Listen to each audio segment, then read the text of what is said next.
Hi everyone, and welcome again to EET1011. This lecture is going to be on voltage dividers and current dividers. Topics that we'll cover will be series voltage dividers, current dividers with two parallel resistance, current division by conductance, series voltage divider with parallel load current, and design of loaded voltage dividers.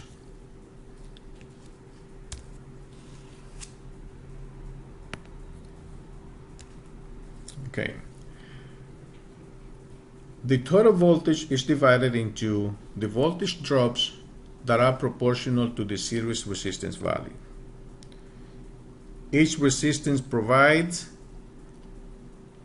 a voltage drop equals to its proportional part of the applied voltage. And the formula for this will be, as stated right here, VR equals the resistance on that specific resistor that we're looking at divided by the total resistance of the series circuit multiplied by the total voltage. This formula can be used for any number of series resistance because of the direct proportion between each voltage drop and the resistance. The largest series resistance has the largest voltage drop.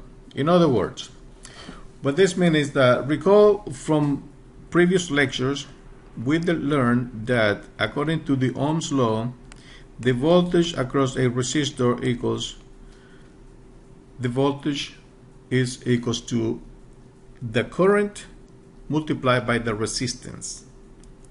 So what this is telling you is that the resistance R is proportional to the value V, or vice versa. The voltage is directly proportional to the value of the resistance. So meaning that as the resistance gets bigger, the voltage gets bigger. The more resistance, the more voltage. The less resistance, the less voltage. Okay? So if we need to calculate the resistance on if we need to calculate the voltage drop across a resistor that is part of the series of a series circuit, if we know the current, then we use Ohm's law and we multiply the current times that specific resistor's value. Because remember, the current on the series circuit is the same in all part of the circuit. So if you know the current, you can find the voltage across that resistor just by multiplying the current times the resistor, and that will give you the value of the voltage. However, in some cases, we will not have the value of the current. It will be unknown to us, but we do have the values of the resistance, all the resistance, and the value of the voltage that is applied to the circuit. So in that case, we can use the formula for voltage divider, which is this one right here. And we're going to do some practical and numerical examples so you guys can have a better understanding of this topic. Let's take a look at this example, which is a circuit that has a voltage source of 1000 volts right here, and is connected to a series of two resistors. In other words, two resistors connected in series in a power source. We have resistor 1 that is connected in series to resistor 2.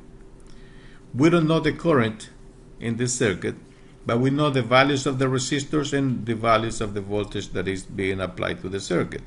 So, according to the formula that we just learned, that says that if we need to find the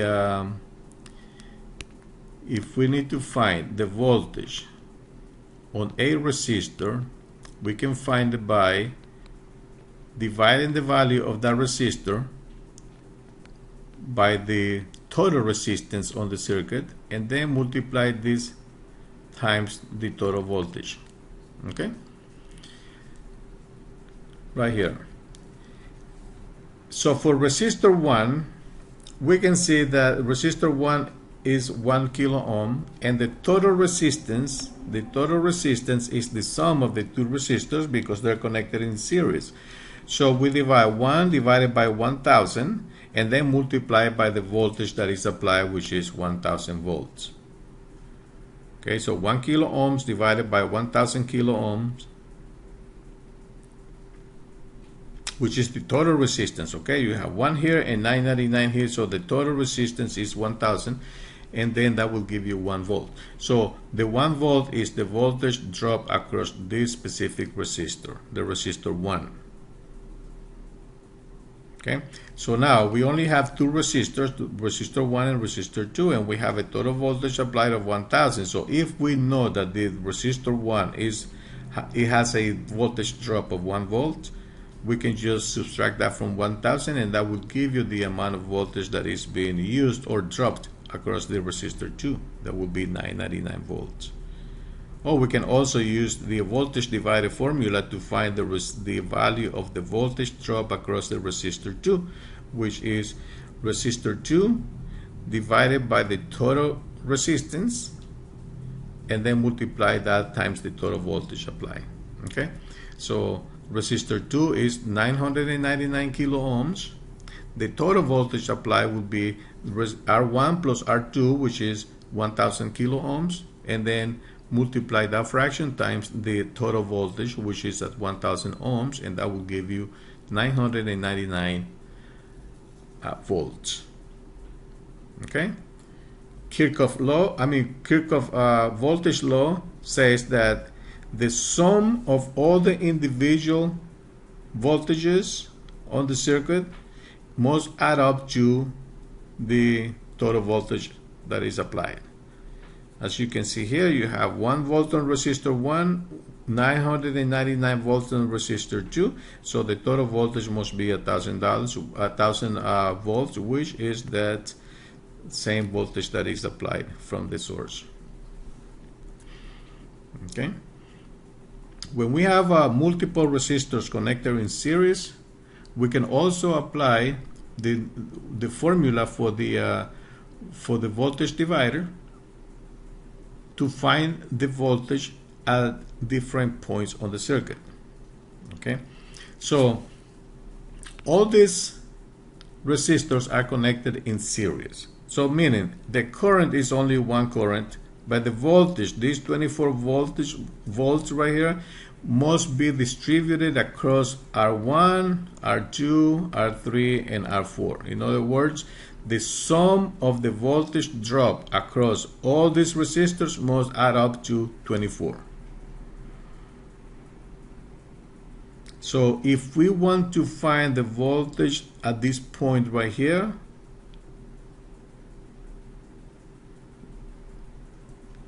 it will be the 24 volts minus the voltage on resistor 1. Okay, so voltage at this point right here will be the 24 volts minus the voltage that was dropped on resistor 1 and resistor 2, and that will give you the voltage at this point right here, tab B, which it will be the same voltage that would say across all this right here.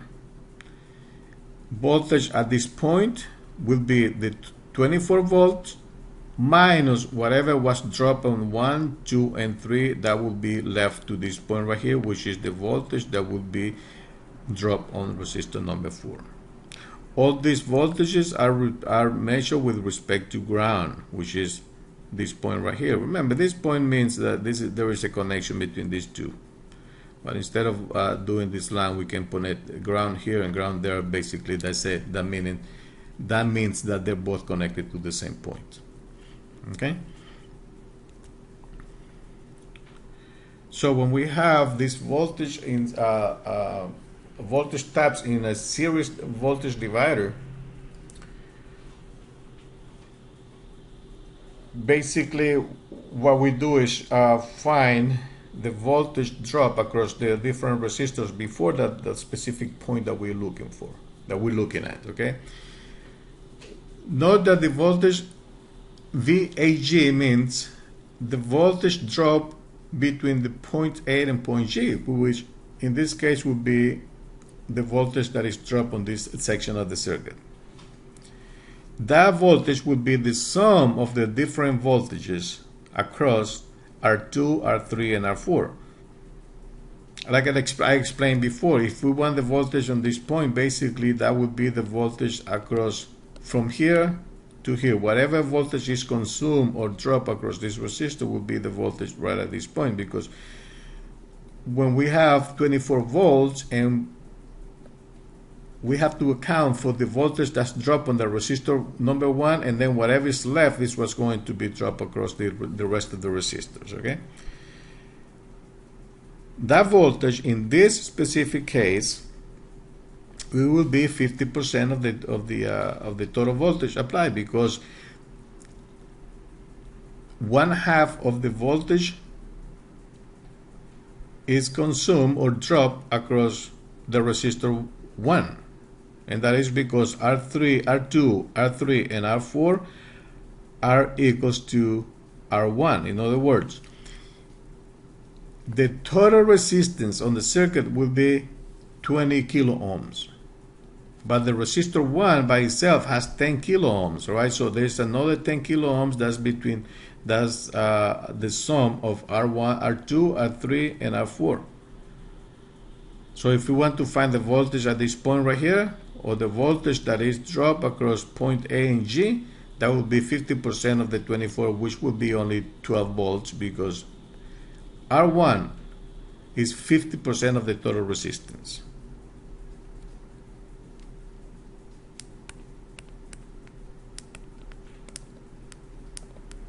All right, so let's see what happens if we try to figure out the voltage at point B. Okay, so meaning that we're gonna take the voltage, we're gonna find the voltage across this section of the circuit from between B and G.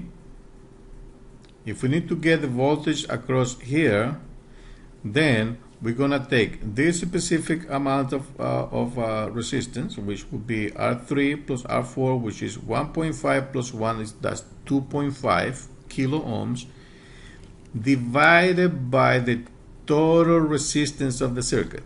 And the total resistance, we already know that is 20 kilo ohms, right? So we divide 2.5 divided by 20, and then multiply times the total voltage.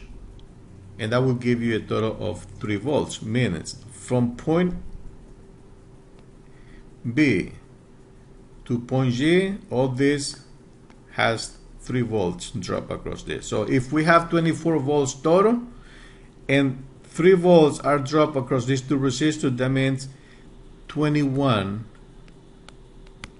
are across these two other resistors.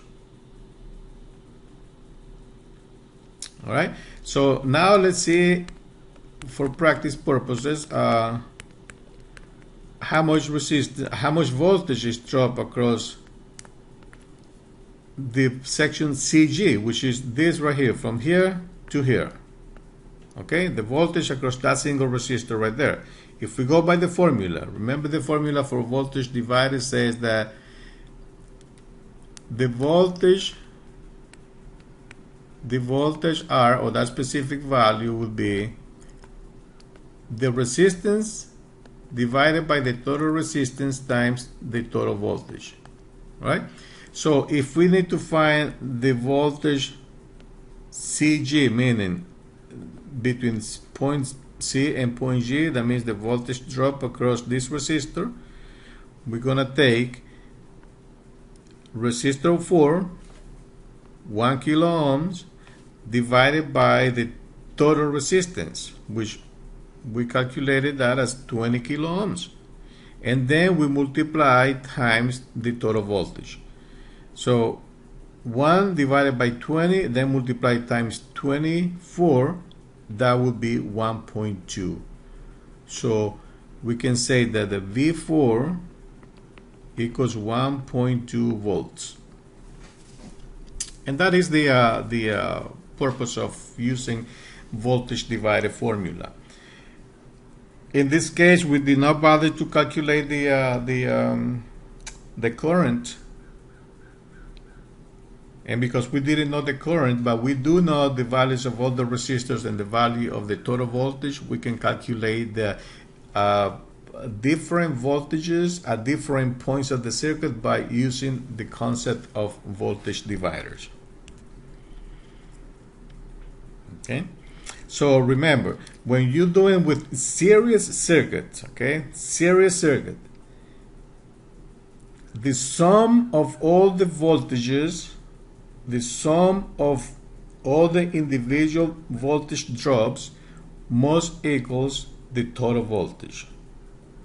And the current, remember, the current is the same around the circuit because it's only one path for the current, okay? But in this case, we don't worry about the current because we're trying to solve the problem without knowing the value of the current. So if we know the values of the resistors and the value of the total voltage, we can find the individual voltages by using the formula of the voltage divider, which is the value of that specific resistor divided by the total resistance, and then multiply that times the total voltage. That will give you the voltage at that resistor. Okay. When we deal with current dividers, this is usually used when we have two parallel resistance. The total current is divided into individual branch currents. Each branch current is inversely proportional to the branch resistance value. For two resistors, R1 and R2 in parallel, the formula is like this one, okay? If we want to find the current on the branch 1, we will multiply the total current times the resistor 2 divided by R1 plus R2. Okay? Notice that when we were talking about voltages, okay, and then we stated that the voltage across each one of the resistors is directly proportional to the amount of the resistor, meaning the more resistance, the more voltage, the less resistance, the less voltage. When we calculate the current, it's the other way around, okay? It is inversely proportional to the resistance. So let's go back to Ohm's law, and it says that the voltage equals the current times the resistor, right?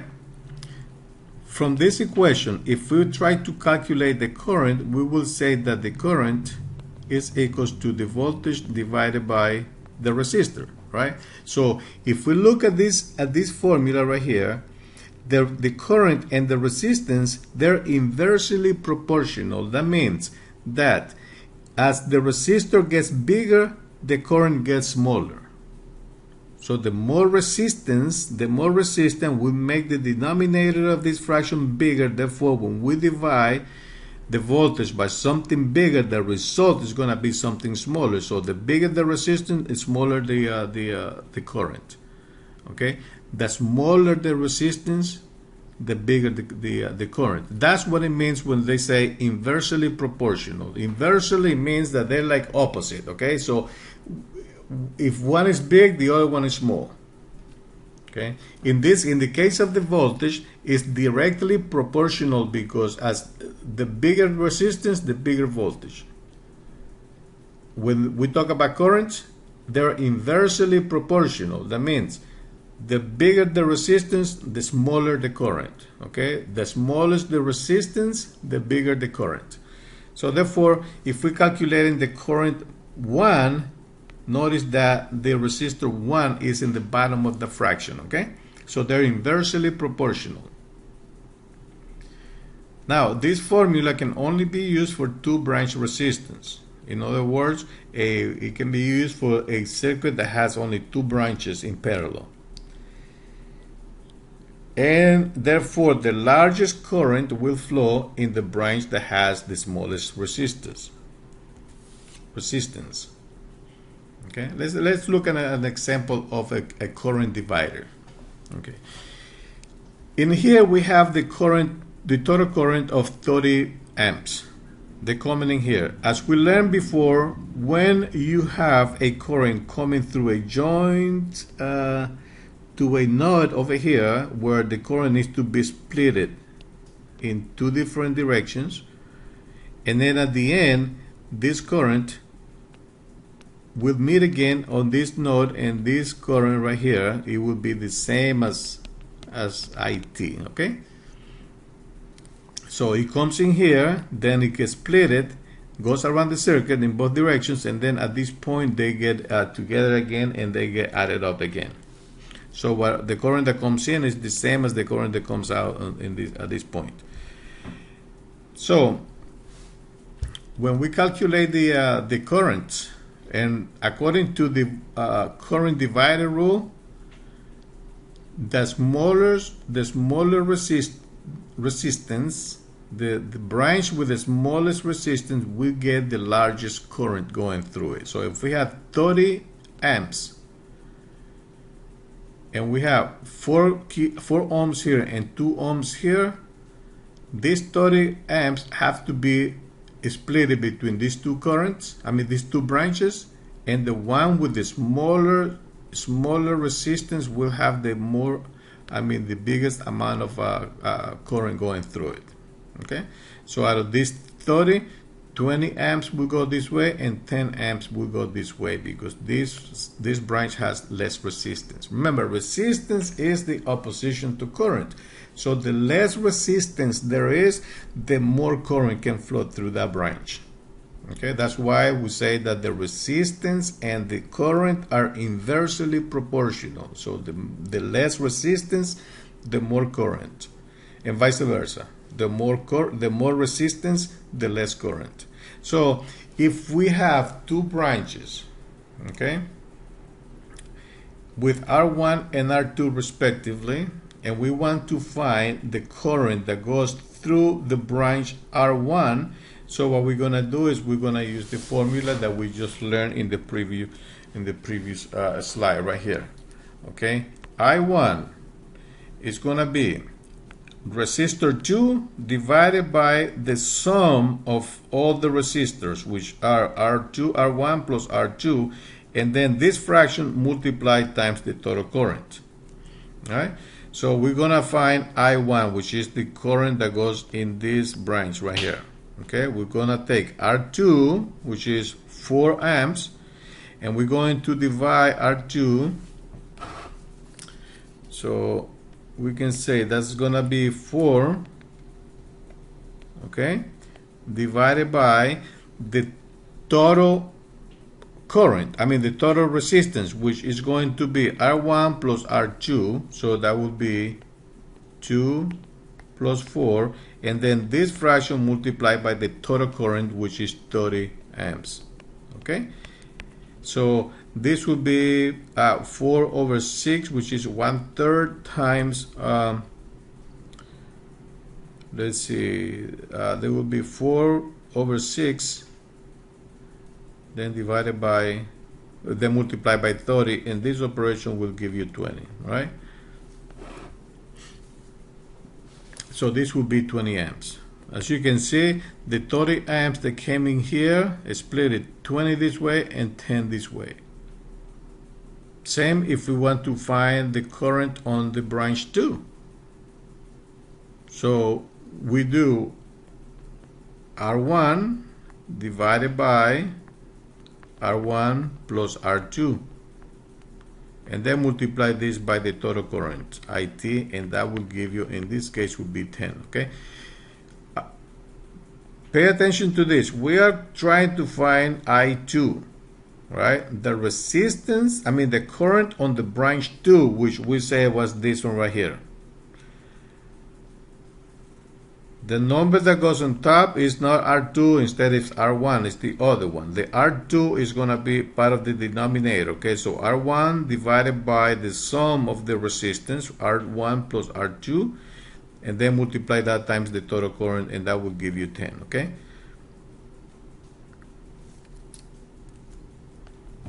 Okay. Now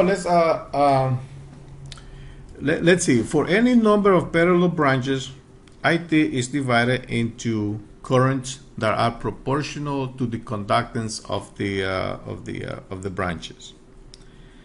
So for a branch having conductance G, we would say that the current on that branch would be G divided by the total G times the total current. G is the conductance. Okay, let me go ahead and talk to you a little bit about the concept of conductance. Okay. So resistance, we label resistance with the letter R, okay? And resistance is the opposition to current, okay? Now, the reciprocal of the resistance, if resistance is the opposition to current, so the inverse of the resistance must be the non-opposition to current, if we want to put it that way, okay? It's called the conductance. So this is resistance, and the conductance will be then the reciprocal of the resistance, which is 1 over R. That is the reciprocal, and we use the letter G to label conductance, okay? Now we have a new concept, the concept of conductance.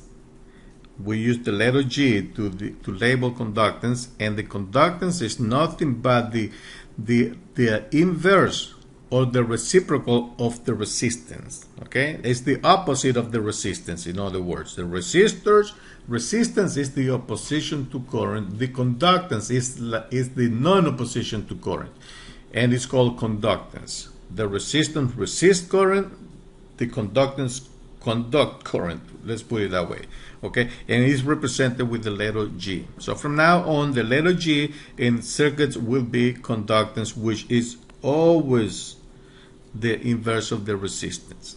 Now let's take a look at the Ohm's law, right? So Ohm's law says that the voltage equals the current times the resistance, right? Now the current is the voltage, right? The voltage divided by the resistance. So far, so good, right? Now, this part of the equation, we can say that the voltage divided by the resistance is the same thing as saying that the current is equals to 1 divided by the resistance times the voltage, right? That is not a rocket science. So voltage divided by resistance is the same as saying 1 divided by the resistance, then multiply times the voltage. Because see what happened. When I multiply the voltage times this expression, this is like if you had this right there. You remember when you multiply fractions, you multiply across the top and multiply across the bottom, and then 1 times V equals V, and R times 1 equals R. So that would be exactly the same thing, right? Voltage divided by the resistance is the same as 1 over the resistance times the voltage. And this right here is what we now know as the conductance. So we can say now that the current is equals to the conductance times the voltage. Same. This is exactly the same as that formula, okay? So the current is equals to the conductance times the voltage, okay? Remember, this is a new concept that we know, that we have now, okay? Before we had resistance. Now we have something new that's called conductance, which is the reciprocal of the resistance. So it's going to be 1 divided by the resistance, that's the conductance. And then we'll go back to the formula right here. This formula is the same as this one right here. Okay? So, with that being said, Now we can determine that just like when we have the voltage divided. Remember, we say the voltage equals the current times the resistance, or the resistance times the current. It's the same thing. And we say that the voltage is directly proportional to the resistance. The more resistance, the more voltage. And we said also that when we have current, it was the voltage divided by the resistance. And now we say that the current is inversely proportional to the resistance. The more resistance, the less current. The less resistance, the more current, right? Now that we have the new concept of conductance, according to this formula, we can see that the current is directly proportional to the conductance. It's inversely proportional to the resistance, but it is directly proportional to the conductance. So the more conductance, the more current. Okay? So we can apply the concept of the same concept that we did for voltage divided. Now we can use it for current divided, but we're using the conductance instead of the resistance, as is stated here in this formula. Okay, now if we have multiple branches, of in parallel, so we can find the current on each individual branches by doing the following formula. We're going to divide the conductance on that specific branch divided by the conductance, the total conductance for the circuit, and then multiply that times the total current. Let's see if we can look at this example right here. Okay, this example has 3 branches in parallel. We have one here, and one here. Okay, these 3 branches are in parallel, as you can see. They're in parallel because they're all connected to the same points. All right, this is the junction point right here. Okay, this branch goes from here to here, this one goes from here to here, and this one goes from here to here. So that they are in parallel. Now we have a total current coming in to that to this junction right here. Okay, because they're in parallel, we know that this total current that comes in here is going to be split 3 ways in this case. Some is going to go this way, some is going to go this way, and some is going to go this way, right? So the current that's going to go in the different branches is going to be proportional to the conductance on each branch. Okay, not the resistance, the conductance. And remember, the conductance is the reciprocal of the resistance. So the conductance on each branch would be 1 divided by the resistance. In this case, we have the resistance is 10. Okay, so if we divide 1 divided by 10, as we did over here, to calculate the conductance on branch 1, then we end up with a total of 0.1. Notice that the resistance is in ohms, but the conductance is in Siemens. Okay, right here is the units of conductance. The units for resistance is the ohms. The units for the conductance is Siemens. All right, and again, the current on the branches are directly proportional to the conductance, which is the same thing as saying inversely proportional to the resistance. So when we use the current dividers, we might want to use conductance instead of resistance, unless we have only two resistors in parallel like we did here. Okay, so if that's the case, then we can use the formula that's given right here. Okay, but in general, so if we have multiple branches in parallel, find out first what is the conductance on each branch. So divide 1 divided by the resistance on each branch, and that will give you the conductance. And working with conductance would be less complicated because we know now that the current on each branch is directly proportional to the conductance on that branch. Okay? So again, how we calculate the conductance is by dividing 1 divided by the resistance. Okay? In other words, conductance and resistance are the reciprocal of each other. The unit for the conductance is the Siemens, and the reciprocal, which is the resistance, is calculated in ohms. So what is the total? What is the total conductance in a parallel circuit? Is the sum of all the conductance. So GT equals G1 plus G2 plus G3. If we look at this this circuit right here,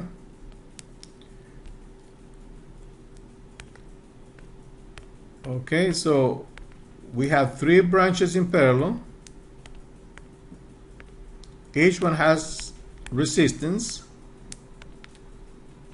10, 2, and 5 respectively. So the conductance of each one is 1 divided by the resistance. To find the total conductance of this circuit, all we have to do is add G1 plus G2 plus G3. We cannot do that with the resistance. Remember, the resistance in parallel, we need to find the equivalent resistance, and that will be 1 divided by 1 over R1 plus 1 divided by R2 plus 1 divided by R3. Okay, remember that is the concept of equivalent resistance. Okay, so, but this one is the conductance. So the equivalent resistance, okay, so the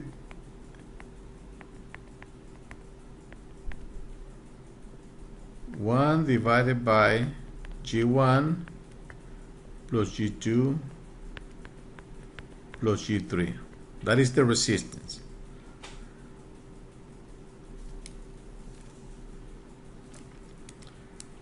So we can use the 1 divided by R, or we can use the conductance.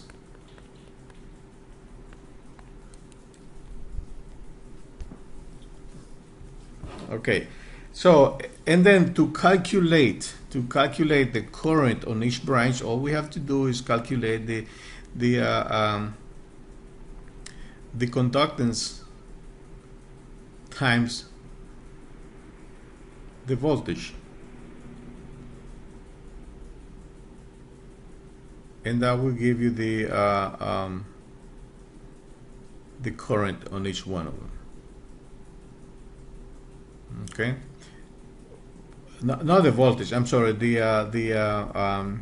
Using the divider rule, the current divided. So we take the conductance, just like we mentioned before. The current is going to be equals to the conductance divided by the total conductance, and then multiply this times the total current. Okay, this is the total the current for the specific branch. So the current on branch number 1, it will be the conductance on the branch, which is 0.1, divided by the total conductance, which is 0.1 plus 0.5 plus 0.2, that's 0.8, and then multiply this times the total applied, the total current. So we have the total current here. This is the conductance on this branch only, and the total conductance will be the sum of all 3 of them. Okay. So, and that will give you 5 milliamps. We do the same process for for current number 2, the current on the second branch, as you can see right here, this branch right here, right? is going to be the conductance on this branch, which we already know is 0.5, then divided by the total conductance, which is 0.8, and then multiply this times the total current, which is 40 milliamps. That will give you 25, and then for the same process for the number 3, and that gave you 10. Now, remember that the total current is equals to the sum of all the independent branch current, right? So I1 plus I2 plus I3 must equals the total current, and that confirms the Kirchhoff current law, that all the currents, the sum of all the individual branch currents must total the total current. So 5 plus 25 plus 10 equals 40, which is the total current that was applied. Okay. So in this section we cover the topic of series voltage divider with parallel load currents. Basically, now that we know the concept of the voltage divider, remember the voltage divider was that the voltage across the resistors are directly proportional to the amount of the resistance. So if we have two resistors in series, the voltage across each one of these resistors must be related to the amount of resistance, or proportional to the resistance on each resistor. So in this case, if we have one that's 40 and one that is 20, so this is double R2. Therefore, the voltage on R1 must be double the voltage on R2, because there is more resistance. So the total voltage of 60 must be divided between these two resistors, okay? Because this one has more resistance, so it's got more voltage. So 40 resistance, 40K in this case, it will have 40 volts, and on this one will be 20 volts. We also learned that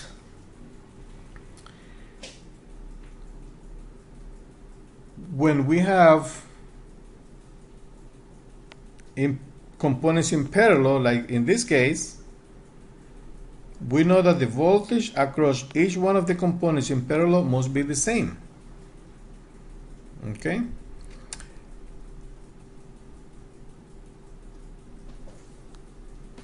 So the voltage here, okay, between F and G is the same voltage that you can have between here and here, because this is in series, basically connected to the same point, right?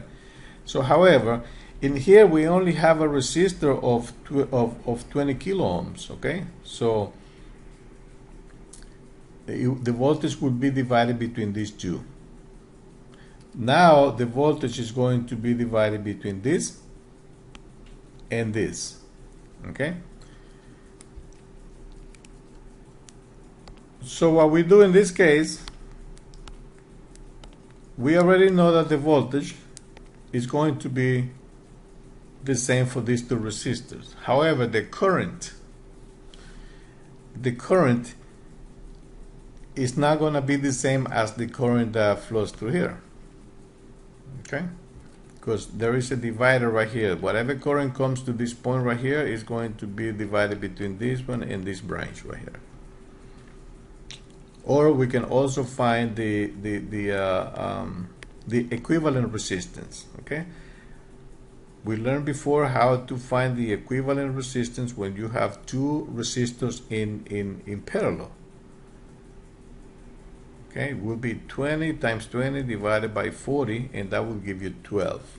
So this right here will be equivalent to 12 volts. Now that we have the equivalent resistance and we know the total voltage, now the voltage across these two sections of the circuit will be proportional to the amount of the resistance.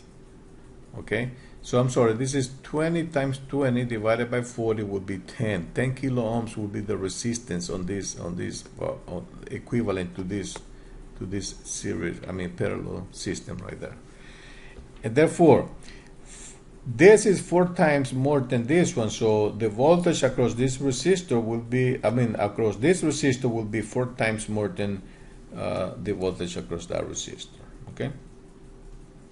And now that we have two resistors in series, we can easily apply the voltage divider rule.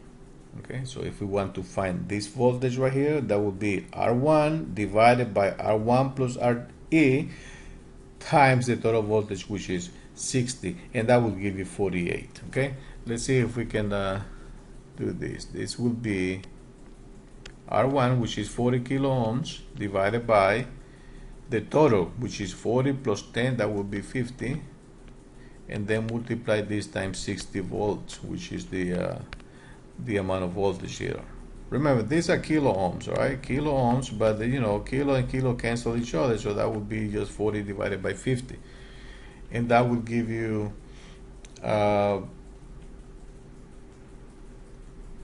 this will be 2400 divided by 50, and that will give you 48. Okay, that will be 48 volts across this one. Therefore, if this is 48 and the total voltage is 60, so there's only 12 volts left for that other resistor right there. Or if you want to find the voltage across this one, then you do 10 divided by 50, then multiply times 60, that will give you 12. Okay, now let's see the example here with the two resistors in series again. You know, like we did at the beginning of the lecture, we have two resistors in series. So to find the voltage across this resistor, you will divide 40 divided by the total resistance, which is 40 plus 20 equals 60. So 40 divided by 60, like is stated here, and then multiply that times the total voltage of 60 volts. That will give you 40. To find the voltage across this resistor, where there are R2, then you want to do R2 divided by the total resistance, which is R2 plus R1, and that will be 20 divided by 60, right? Times the total voltage. 60, that will give you 20. So out of this 60 right here, you're going to have 40 dropped over here and 40 dropped over here. As you can see again, the voltage is proportional to the resistor. The resistor that has more resistance has more voltage across it. Okay? And to verify Kirchhoff law will be that the total voltage is equals to the sum of the individual voltages.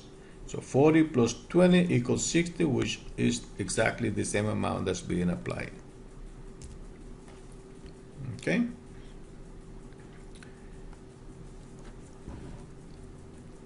Now, the current that passes through all the resistance in the voltage divider is called the bleeder current, IB. Okay? So,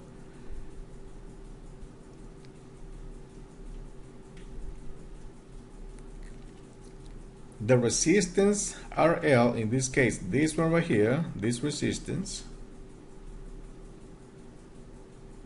has only the load current, which is the current that goes through here. Okay, the resistance R2 has only the bleeder current IB, which is gonna be the resistor, the current right there. Okay, and the resistance R1, this one right here, the current that goes through here has both the low resistance and the bleeder resistance. Okay, but this is just the concept that we learned before. Remember, if we have, in this case, there is the path of the current. If we want to do this convention, the current is going to go in this direction. Okay, so it comes in here, but in here there is a split. Okay, so this current, that would be the current I1. Let's call that I1, right? Or IT for total current. When it gets to this point, this current is going to divide in these two directions. Some is going to go here and some is going to go here. At the end, these two meet again at this point, and then the total current will be the same that comes here. Okay, IT, and this is going to be also IT, right? So this is called the bleeder current, and this is going to be the load current. We will do some of these examples in the lab. Okay, so design of loaded voltage divider. All right, so let's take the convention that the current goes in this direction. Okay, so if we take a look at this, we're gonna have 300 milliamps coming this way. When it gets to this point, it's gonna be divided between that one and this current. All right, now this current is gonna get to this point, and now it splits again. See that? And now it splits again at this point. Okay, so from here to here, it's only one current, but then at this point, this current will meet with this one again, and now we have the sum of these two currents going through this resistor. The sum of these two currents is gonna meet with this other current that goes in this direction right here, okay, and meets with that one, and now in here you have these two plus that one. Now you have all three currents coming in here, and this one comes this way, and now the total current that comes out this way will be the same 300 that came into here. Okay, and these type of problems can be easily calculated just by assuming that this load, for example, sometimes this is you know, some students have difficulty understanding what this means. Just think about this just like it being another resistor. Okay, just like that. Okay, so you have these two in parallel, so this current right here splits this way, and then you have these two in parallel. Now this current will split in this direction right here, and so forth. Okay,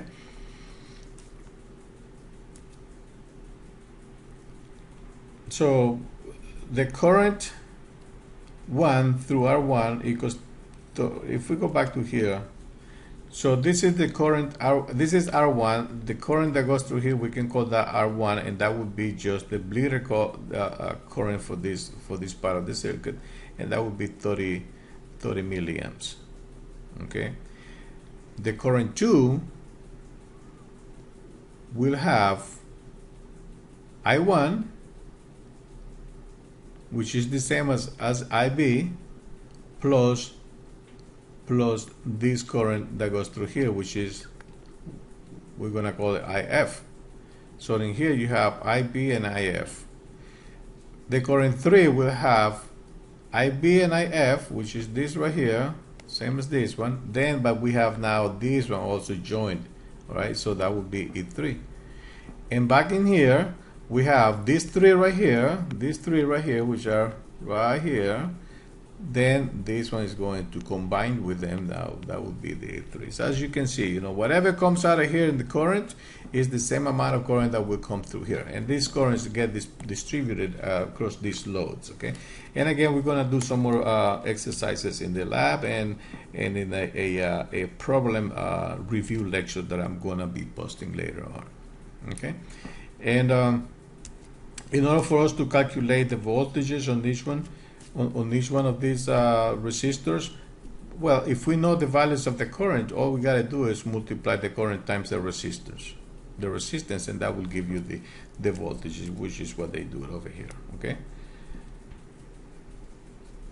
All right. So that completes the chapter, this chapter lecture, and we will be posting some more practice problems. Okay, we're gonna do some in the lab, and some of the problems also I'm gonna be posting a review lecture later on, in which I will be solving some of the practice problems for you guys. Thank you very much for your attention, and we'll see you next time. Okay, thank you for your attention again and the opportunity to serve you.